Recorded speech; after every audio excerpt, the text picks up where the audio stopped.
마켓 비하인드로 이어가 보도록 하겠습니다. 오늘은요, 이창환 IM증권 서울금융센터 이사 모시고 이야기 나눠볼게요. 어서 오세요. 네, 안녕하십니까. 네, 밤사이 또 뉴욕 증시 약간은 좀 혼재된 신호들이 복합적으로 나타났습니다. 뭔가 한 가지 방향으로는 해석하기가 애매한 그런 뉴스들이 많이 나왔었는데 우선 뭐 두드러지는 거는 대형 은행주들의 어닝 서프라이즈, 뭐 상당히 IB 부분의 수익이 폭발적이었는데 이제 뭐 자본시장이 완전히 다시 살아났다는 그런 증거로 봐도 괜찮겠죠? 네, 어제 이제 미증시 상승 출발했던 가장 큰 이유가 이제 금융주의 실적 발표에 있었고요. 각 그 금융기업들 뭐 한 개불 한 4%씩 상승 출발하면서 상승 출발을 했는데 미중 마찰에 대한 우려가 계속 지속되다 보니까 좀 차익 매물이 좀 나왔던 거고, 베센트 재무장관은 그러니까 지금 그 대법원에서 만약에 이제 판결이 나쁘게 나더라도 관세 부과하는 방법들은 더 있다고 해서 관세 부과에 대한 의지를 지속적으로 시사를 했고요. 그리고 우리나라와의 관세는 10일 이내에 협상이 될 거다, 해결될 거라는 그 뭐 낙관적인 전망을 한 상태고, 다만 이제 중국과의 갈등은 확대되지 않을 거라고 말을 하고 있습니다. 그 이유가 이제 양국의 정상 간의 그 신뢰가 여전하고 매일 계속 소통을 하고 있다라고 얘기를 하고 있고요. 다만 이제 그 상승 출발했던 미국 증시가 좀 하락, 매물이 출회했던 거는 마이런 연준위 이사 발언이 결정적이었는데, 중립금리가 하락했기 때문에 그 현재 통화 정책을 일반적인 인식보다 더 긴축적이라는 그런 주장을 했고, 그래서 이제 금리 인하에 대한 필요성에 대해서 시사를 했지만은, 다만 이제 이런 AI 투자가 중립금리를 이제 올릴 수 있기 때문에 50bp 이상의 금리 인하는 좀 필요하지 않다라고 그렇게 또 말을 했고요. 또 이제 물가에 대해서는 현재 그 주거 비용 하락에 대해서 기대를 갖고 있기 때문에 낙관적으로 보지만 이게 데이터가 만약에 예상보다 좀 뜨거워졌을 경우에는 좀 재평가를 좀 해야 된다라고 그렇게 또 얘기를 했고, 또 그리고 이제 미중 갈등에 대해서 좀 심각하게 얘기를 했습니다. 그러니까 이제 심각한 문제에 있고 상당한 그 경제 하방 리스크로 작용할 수 있다라고 좀 경고를 했고요. 또 이제 이런 그 일주일 전보다 경제 전망에 있어서 좀 더 이제 좀 변화가 있다, 또 부정적인 변화가 있다라고 그렇게 언급하면서 이게 이제 차익 매물의 빌미가 됐죠. 그러면서 이제 차익 매물이 나왔고, 그리고 그 금리가 상승을 하면서 또 이제 옵션 만기를 앞두고 있는 상황에서의 변동성이 나타나는 것이고요. 그러니까 엔비디아 같은 것들은 호재 수가 많은데 불구하고 특별한 이유 없이 하락을 했거든요. 이제 이런 이슈가 작용했고, 다만 그 월러 이사의 발언으로 인해서 그 AI 관련 종목들은 좀 전반적으로 강세가 나타났다는 거죠. 그래서 AI 혁신을 그 창조적 파괴라는 관점에서 분석을 했고요. 또 장기적으로 생산성 향상과 그리고 그 생활수지 개선에 압도적으로 작용할 것이라는 그 주장을 하면서 엔비디아를 뺀 대부분의 반도체 종목들이 상당히 강세의 이런 상황이었다라고 좀 볼 수 있겠습니다. 네, 뭐 AI주들은 계속해서 좀 AMD 중심으로 매물이 강하게 들어오는 모습이 나왔고요. 또 말씀해주신 대로 이번 주는 좀 연준 인사들 발언에 좀 약간 특이점들이 있었던 것 같습니다. 파월 의장은 생각했던 것보다는 좀 비둘기파적인 발언을 이어나갔고, 또 이 마이런이 생각보다도 약간 좀 긴축적인 50bp에 좀 신중해야 한다, 이런 발언을 이어나간 게 어찌 봤을 때 약간 트럼프 행정부에서 약간 통화 정책에 대해서 약간 의견을 조금 바꾸고 있지 않나 하는 그런 생각도 들더라고요. 이 부분은 뭐 추가적으로 보셔야겠습니다. 또 이어서 ASML 실적 발표 어제 우리 시각으로 오후 2시에 나왔었죠. 보니까 매출은 조금 아쉬웠는데 뭐 ASML 자체가 원래 기업부터가 좀 이런 매출 가이던스를 높게 잡는 경향이 있는 기업인 것 같고요. 무엇보다 중요한 게 4분기랑 내년 가이던스가 상당히 폭발적이었는데 뭐 오늘도 비슷한 상승, 특히나 뭐 한미반도체나 SK하이닉스 이어가겠죠. 네, 어제 그 ASML 실적 발표 이후에 이제 그 삼성전자를 비롯해서 SK하이닉스 그 상승폭을 또 키워냈고요. 그러니까 이제 실적은 뭐 매출 총이익이 총 이익률이 51.6%로 상당히 높은 수익률이 나타났고, 순이익도 이제 유럽이니까 이제 21억 유로 이렇게 나왔고요. 그러니까 그 3분기 분기별 순예약, 예약이 중요한데 이제 54억 유로 정도에서 이 중에서 이제 EUV 쪽만 36억 유로여라서 이제 그 ASML 투자 포인트에 걸맞는 그런 수주가 상태이고, 그리고 가이던스도 전반적으로 시장 컨셉보다 그러니까 좀 높게 발표를 했거든요. 그래서 이제 어제 이제 삼성전자 하이닉스가 올라가는데, 삼성전자랑 하이닉스를 보면은 외국인 수급이 약간 달라요. 이유가 어떻게 다른가요? SK 하이닉스 같은 경우는 외국인들 팔고 기관들이 사고, 삼성전자는 외국인들이 산단 말이죠. 이유는 하이닉스가 더 이제 실적 모멘텀이 좋긴 하지만 그 외국인들 비중에 있습니다.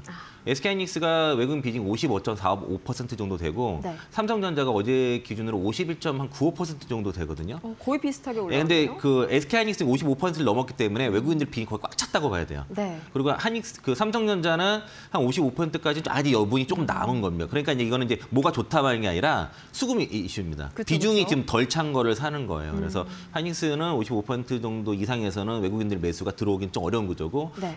삼성전자는 아직은 좀 더 들어오는 상황이다라고 그렇게 보는데 둘 다 가지고 계신다면은 지금 아직은 8단계는 아니다라고 볼 수 있겠고요. 삼성전자 같은 경우에 어제 이제 그 실적 발표 이후에 잠깐 세로 나왔지만은 이제 다시 올라가고 네. 하이닉스 비슷한 흐름은 나타나겠지만은 아직은 이쪽이 주도주기 때문에 그러니까 이제 미증시도 마찬가지로 현재도 반도체가 주도 섹터거든요. 그러니까 네. 이제 상승장으로 했을 때는 지금 반도체 종목을 특히 이제 소비장 쪽에서 일부 좀 고평가도 있지만은 쉽게 내려서는 안 되는 거죠. 그래서 삼성전자 하이닉스는 아직은 좀 더 끌고 가야 된다.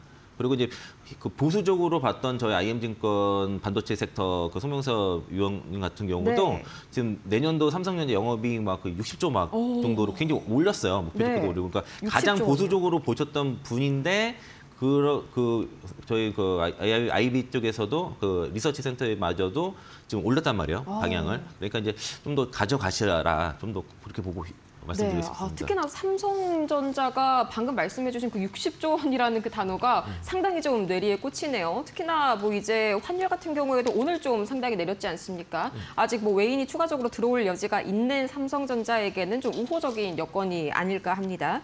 이어서 또 이제 반도체 이야기를 해봤으니까 조선주 이야기도 아직까지는 좀 노이즈가 있습니다.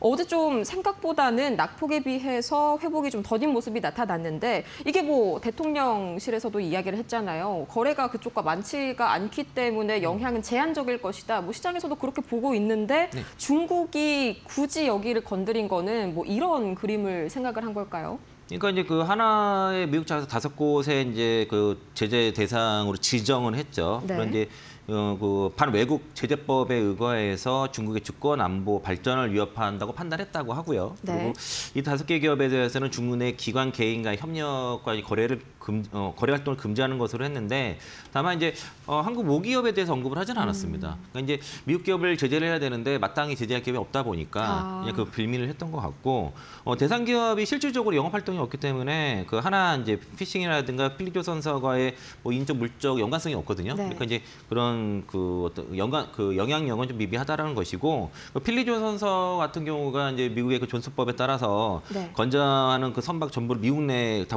미국 운송용이거든요. 그러니까 네. 중국과 상관이 없죠. 그렇죠. 그리고 중국의 하나피싱 같은 경우도 지금 필리조선사와 하나오션에만 지금 선박을 발주하기 때문에 중국산과 연관이 없어서 전반적으로 중국과 엮일 일이 없다. 이런 네. 이제 평가가 나오면서 이제 그 반발 매수가 되게 강하게 나타났고 오히려 어제 같은 경우에는 뭐 한국조선해양이라든가 일부 그 조선 기자재 또는 아니 그 조선 관련 종목들은 네. 전일 하락폭 더 뛰어넘는 그런 상승이 나오기도 했다는 것이고요. 그리고 하나오션 관계자에서도 네. 이게 관련 그 모두 다 그 수주 잔량이 전부 다 미국산만 물량이고 신규 수주도 몇 년을 더 기다려야 할 상황이라서 뭐 슬쩍 타격 없다라고 그렇게 말하고 있는데 네. 다만 이제 그 투자자들의 뭐 그 센트의 영향이 있는지 하나오션이 좀 반발이 좀 그 하락폭보다는 반등이 좀 가장 좀 더뎠 문제도 있었고, 그러니까 저건 센트의 문제라고 판단하고 있고요. 네. 전반적으로 에너지 시장을 고려했을 때는 영향은 제한적일 수밖에 없고, 오히려 이제 중장기적으로는 반사 효과가 더 클 수 있다는 거죠. 어떤 쪽 반사죠? 그러니까 이제 그 미중 분쟁 이런 제재가 미중 분쟁으로 이어지게 되면은 조선 해운 업계 내 그런 이제 반중 그 네. 뭐 반미 서로 간에 진영화가 되게 되면은 우리한테는 아무래도 반사에게 그만큼 온다는 것이고, 그리고 미국 편에서 해운사들이 중국 쪽에 발주 줄게 되면은 당연히 한국조선사의 발주가 늘어나는 네. 그런 장기적으로는 그런 구조입니다. 이게 이제 뭐 전반적으로 미중의 갈등이 깊어질수록 공급망의 재편이 일어나면서 반사 수혜가 우리가 이제 조선이라든가 뭐 배터리라든가 뭐 방산 쪽은 좀 뭐 잘 모르겠지만 네. 그러니까 반사 수혜를 볼 수 있는 것들이 상당히 크거든요. 그러니까 이제 중장기적으로는 당장은 좀 뭔가 영향이 있을지 그 센트적인 영향이 있을 수 있어도 조선 쪽으로는 당장의 피해는 그렇게 없고 중장기적으로 오히려 더 유리할 수 있다라고 말씀드리겠고요. 안 그래도 또 제가 어제 보면서 깜짝 놀랐던 뉴스가 우리 이 조선업이 글로벌 수주 점유율에서 차지하는 비율이 뭐 작년만 하더라도 거의 중국의 3분의 1 수준이었는데 어제 보니까요. 9월 달 들어가지고 거의 중국을 뭐 1%포인트 격차로 진짜 바짝 따라잡았더라고요. 안 그래도 이렇게 지금 우리가 격차를 좁혀가고 있는 상황에서 오히려 좀 호재가 작용이 되지 않을까. 좀 중장기적으로는 그렇게 긍정적으로 봐도 될 것 같습니다. 근데 약간 좀 이제 걱정이 되는 게 이제 뭐 이번 제재 명단에는 없었지만 한화 엔진 뭐 이런 경우에는 중국 수출 물량이 상당하지 않습니까? 여기까지 좀 제재를 확산시키진 않을까요? 그럴 일은 없습니다. 이게 왜 네. 그러냐면 엔진 같은 경우에는 선주가 딱 지정을 해요. 이것선하고 네. 하기 때문에 만약에 이제 그거를 제재를 가한다 그러면은 중국 선박이 납품이 늦어지게 되는 함부로 바꿀 수가 없는 그 거거든요. 타격을 입기 네. 때문에 그거는 그가 중국 업체 더 치명 타격이기 때문에 만약에 이제 그저께 이제 그 엔진 종목도 급락을 한 엔진 급락했으면 저 어저께 그 급락했을 때 네. 고객 한 분 그거 저걸 매수를 했거든요 저희도. 네. 그러니까 그 영향이 없어요. 있을 수가 없어요. 이거는 그러니까 엔진 같은 경우는 딱 지정해서 쓰는 그거거든요. 그러니까 네. 대체가 어렵고 그러니까 엔진은 못 믿겠다는 거죠. 중산을 못 믿겠다는 그쵸. 그래서 하나 엔진이라든가 관련 엔진 종목들 네. 그런 괜찮다. 특히 이제 그 엔진 섹터에서는 하나 엔진이 상대적으로 그 현대 마린 엔진보다 업사이드는 좀 더 높은 걸로 좀 보여집니다. 그래서 네. 엔진 쪽에서는 하나 엔진 탑픽으로 말씀드리겠고요. 지금 하락은 그러니까 그동안 못 사셨던 분들은 이 조정은 좀 매수 기회가 있지 않겠냐라고 판단하고 있습니다. 이번도 마찬가지로 약간의 그냥 눌림목에 불과했고 조정은 결국에 매수 기회로 작용을 했다. 뭐 어쩐지 이 목록에 한화 엔진이 없더라고요. 그럴 수밖에 없는 이유가 있었네요. 이어서 또 원전주들도 특히나 두산 에너빌리티가 어제 거의 뭐 9% 장대 양봉을 만들어냈었죠. 이게 뭐 가스터빈의 미국 수출이 상당히 큰 좀 모멘텀으로 작용이 됐는데 또 밤사이에 뉴욕 증시에서 원전주들이 거의 뭐 2자릿대 상승률을 보인 만큼 오늘도 추가적인 상승 무난하게 가능하겠죠? 그렇게 해서 높죠. 이제 원전주 특히 원전주의 그 상승의 포인트 특히 이제 그 두산 에너빌리티 같은 경우는 네. 국산 그 가스터빈을 첫 미국에 수출했다는 거. 이게 이제 나온다는 얘기가 있었거든요. 그래서 이제 그게 실제로 나왔고 추가 수주 기대감도 높습니다. 추가 수주 나올 것 같고요. 그리고 SMR 쪽도 수주가 나올 거란 얘기가 있어요. 그래서 아마 가지고 계신 분들은 SMR 쪽까지 그리고 추가 가스터빈 수주까지 나올 때까지는 좀 가져가셔 보시는 게 네. 뭐 밸류 부담 이런 걸 떠나서 대체할 만한 그 기업이 없기 때문에 네. 저희도 그래서 그 두산 에너빌리티를 최근에 이제 횡보하다가 그러니까 네. 그 차익을 한번 예전에 했다가 횡보해서 그 저점에서 양봉 뜰 때 같이 붙었거든요. 네. 그러고 나서 이제 수익이 상당히 수익권에 올라왔는데 일단 그 전반적으로 AI 데이터 센터에 필요한 전력 폭증하다 보니까 가스터빈 수요가 폭발적으로 올라간다는 거죠. 여기에 대해서 이제 수주가 나왔는데 굉장히 의미 있는 수주라고 볼 수 있겠고요. 네. 첫 사례니까. 네. 그리고 여기에 대해 이것은 추가 수주가 나오기 때문에 모멘텀은 지속이 된다라는 것이고, 그리고 한수원과 미국 웨스트하우스의 그 조인트 벤처 설립하는데 어떤 다각적으로 논의 중인데, 요게 이래 되면은 그 두산 에너빌리티의 그 반전 수익이 클 수밖에 없습니다. 이거에 대한 네. 관련 수주가 계속 늘어나니까. 그래서 두산 에너빌리티 가지고 계신 분들은 지금 계속 홀딩 전략 의견 드리도록 하겠습니다. 네, 이 말씀을 해주신 대로 이 공식적인 뉴스가 나오기 전부터 약간 좀 SNS를 중심으로 해가지고 관련 이야기들이 좀 스물스물 나왔었죠. 이제 이 SMR 관련해서도 아직 뭐 공식 보도는 아닙니다만 이야기가 좀 나오고 있다 이렇게 말씀을 해주셨는데 마찬가지로 아예 없는 이야기는 아닌 것 같습니다. 왜냐하면 또 밤사이에 미국 육군 쪽에서 이 초소형 모듈 원자로를 좀 대규모로 도입을 하겠다 이런 소식을 발표를 했기 때문에 뭐 추가적으로 상승 동력으로 기대해보지 않을까 싶은 그런 소식이네요.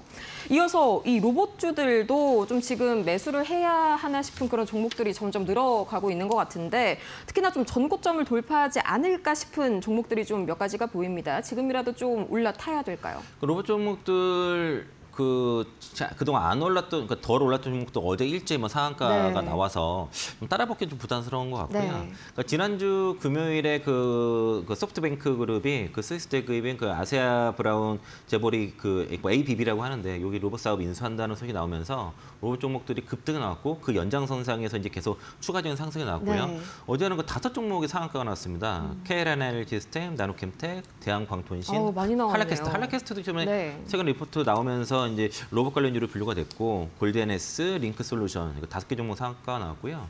그 KRN 시스템 언급 가장 많이 되는데 그 유압기계 쪽에서 기존의 그 하이브리드 리니어 액추에이터 그 인력 구조를 결합한 로봇용을 개발한다. 이게 나왔고 특허 출원 마쳤다고 하는 소식이 나오면서 상한가를 갔고요. 로봇용 그 EHA라고 하는데 방금 그 구조가 그래서 이걸 실제 사용할 수 있는 제품화 상용에 성공했 첫사례다. 세계 첫사례라고 합니다. 그래서 세계 첫사례요. 그래서 이제 상한가가 나왔던 거고 관련 종목들 저거는 가지고 계신 분들 추가 상승 노리는 건 좋은데 또 뭐 매매할 수 있으실까요? 좀 부담스럽죠. 네, 대략하셔야 될 것 같고요. 로봇주가 단순하게 이제 이거는 밸류적인 측면 보다 보면은 들어갈 수가 없고요.